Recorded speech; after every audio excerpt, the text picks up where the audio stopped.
د پاچا په دربار کې یو شیخ و چې ډیر عزت یې کېده. پاچا به هیڅ کار د هغه بې مشورې نه کولو.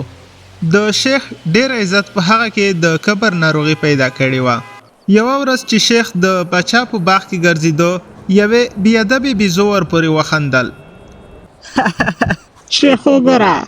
شیخ ډیر په غوسه شو او په لوړ اواز یې وویل بیزوګانو ستاسو د ډیس پکې بدل په ما پور دی.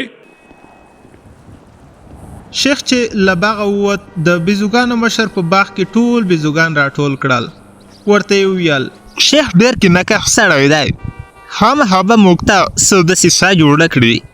غوره دا ده چې د پاچا له باغه ټول ووځو. اکثره بیزوګانو یې خبره ومنله خو ځینو ته یې خبره بابیزه ښکاره شوه. په باغ کې پاتې شول. څو ونې وروسته د پاچا د اسونو په طبیله کې اور ولګېد. څو اسان ژوبل شول. پاچا شیخ راوغوښت چې د دې پیښې شګون معلوم کړي.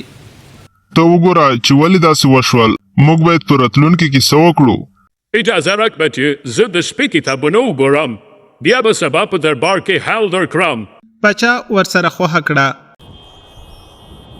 او سبا په دربار کې شیخ وویل په کتابونو کې راغلي چې که د پاچا د اسونو په طبیله کې ور ولګېږي دا ښه شګون نه دی خو د دې لپاره چې بلا دفع شي د پاچا په باغ کې که بیزوګان مې د هغوی د بدن په وازده باندې باید ټول اسونه ور شي بیا ټول په اوبو ووینځل شي. له هغه وروسته به کافرۍ کول د بلا مخه نیول شوي وي. پاچا سمدستي عسکرو ته امر ورکړ ورشئ په باغ کې ټول بیزوګان ووژنئ او سرمن یې ماته راوړئ.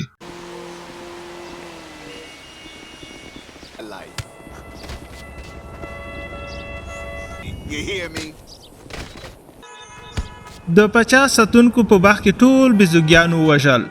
نو موږ باید هیڅ کله کبر ونه کړو ځکه کبرجن د الله جل جلاله دښمن دی او له سپکوي څخه ډډه او د خپل مشر اطاعت وکړو.